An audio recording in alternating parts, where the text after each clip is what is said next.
friends, I'm Dr. Schulze, and today I want to talk to you about eating meat and what's wrong with it. Whether or not a person eats meat or not, I don't really care. What I'm concerned about is your health and helping you heal yourself of any illness or disease you might have, and then creating powerful health. And whether you're healing yourself of disease or creating powerful health, any animal food has no business getting into your mouth. And there's a lot of reasons for that. One of the reasons certainly is that it contains a lot of bacteria, and it contains toxic chemicals and residues and steroids and hormones. And even if it doesn't contain those, it contains antibiotics. And even if it doesn't contain those, it contains natural steroids and hormones that are alien to your body. So for a number of reasons that I won't go into here, it's not a good idea to consume animals and animal byproducts when you're trying to heal yourself of any disease or illness, or when you're trying to create powerful health. Okay, so today I'm bringing to you 3 news headlines that I got off CNN.com. Let's take a look at the first. The first one says that the FDA okays meat and milk from most cloned animals. Sounds a little scary to me. Let's see. Atlanta, Georgia. Meat and milk from most cloned animals is safe to eat, according to the Food and Drug Administration that announced that today. According to a 968-page risk assessment report, the FDA found no safety risk in meat from healthy cloned cows, pigs, or goats, or the milk from cloned cows and their offspring. It actually says that it's highly unlikely that any clones will be used in food production because the cloned animals are too expensive. It says more likely, the experts say, that the offspring of the cloned animals will be used for meat and milk. Great. This is like making a copy of a copy. I can see, or a copy of a copy of a copy. I can see all sorts of problems and scary issues when we talk about that. Finally, this article says that while the safety of any food cannot be proven with absolute certainty, consumers should have confidence that meat and milk from cloned animals and their offspring is safe. Okay, so the government is basically telling us no problem with eating scientifically test tube made cloned animals, eating their flesh and eating their milk. Sounds a little scary to me. Whoa. Look at this. The next article, 1 month later, we had one government agency telling us a month ago that it was okay to eat cloned meat and milk. Now we have another government agency recalling 143 million pounds of beef. Look at this. USDA orders recall of 143 million pounds of beef. Now, these weren't even cloned animals. We have a hard enough time keeping regular meat and milk and animals safe for people to eat. According to this article, a slaughterhouse has been accused of mistreating cows. I guess killing them is not mistreating them before they kill them. They recalled 143 million pounds of beef in what the federal officials say is the largest beef recall in U.S. history. According to this article, it surpasses the previous recall of 35 million pounds of processed meat, according to the Associated Press.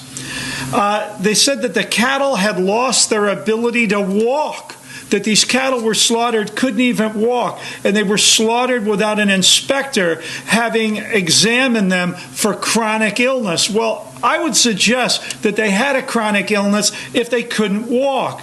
It goes on to say that because they can't walk, they pose a higher risk of contamination with E. coli bacteria and salmonella bacteria because the animals are lying down in their feces. Okay, sounds again a little scary to me. It says that 37 million pounds of the meat went into school lunch programs. Now we're feeding it to our kids, but should we worry? Well, yes, because the recall was backdated 2 years, which means the great majority, in quotes here, of the meat has already been consumed by our children eating their school lunches.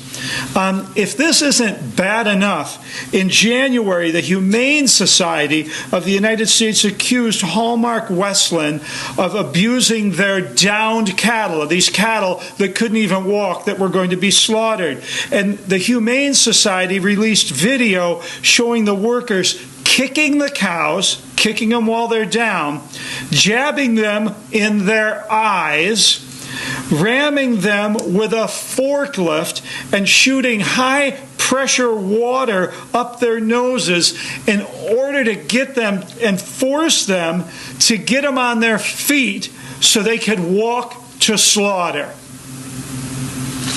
I got a few problems with that, my friends, for a lot of reasons.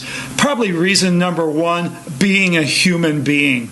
And my last article off of CNN.com from Austin, Minnesota, Medical Mystery Solved. According to this article, this lady who lived and worked in Austin, Minnesota for more than 15 years, and her daily routine was not unlike everybody else in the community. She worked her regular shift, but she worked it at a food processing plant. In November of 2006, she started experiencing very bizarre and unexplainable symptoms. It first started with the tips of her fingers would go numb, then cramps in her legs, then cramps in both legs, and now her feet, her legs, and her hands were starting to go numb. She hadn't had any major health problems in the past, apparently, and according to medical doctors. Her local doctors said that they had never seen anything like it. So she underwent countless tests and saw almost 20 different medical doctors, according to this article. But all the diagnoses were hazy, like many medical diagnoses. Among them were everything from depression to gallstones, but apparently she developed some rare type of neuropathy, which is a disorder or death or disease of the nervous system. A year later, she couldn't even stand anymore and eventually was bound to a wheelchair. The doctors couldn't believe how fast that the disease progressed in a 4-month period, and I wasn't able to walk anymore. The article goes on to say she's saying that I'm only in my middle 30s and I can't walk. Well, within another year, they tracked down 12 other people with the same symptoms and similar stories. And these individuals had a common problem and a common illness, but they also had something else in common. They all worked in the same place. And the name of the place was Quality Pork Producers in Austin.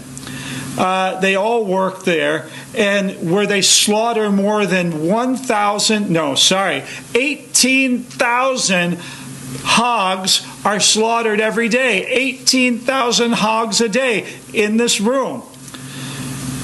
When they looked a little further, it seemed these workers were all clustered in a particular part of the plant, often referred to as the head table.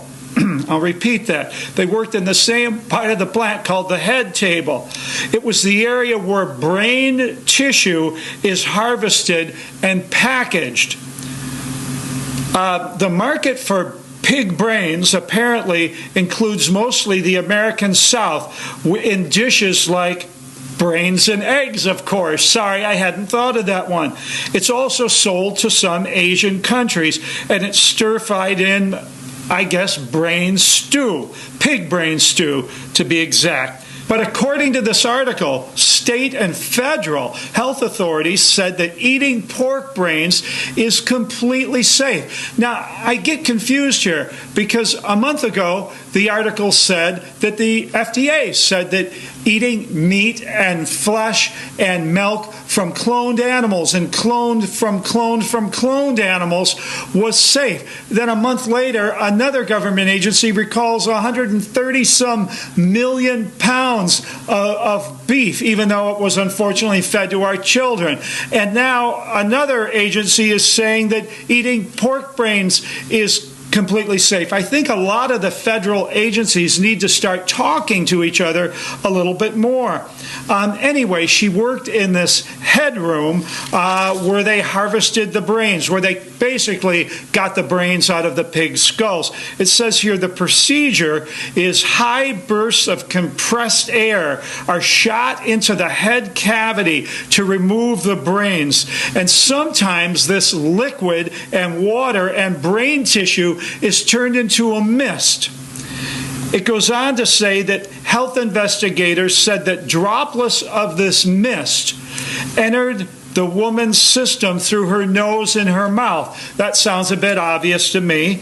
And that triggered an attack on the body's nervous system, killing parts of her nervous system. According to the Center for Disease Control, they gave a new name to this disease called progressive inflammatory neuropathy. I might have called it blowing out pig brain and inhaling their mist disease. Anyway, it says while health authorities are convinced the outbreak is contained, they said it will take months, maybe years, to fully understand what triggered this illness in the workers.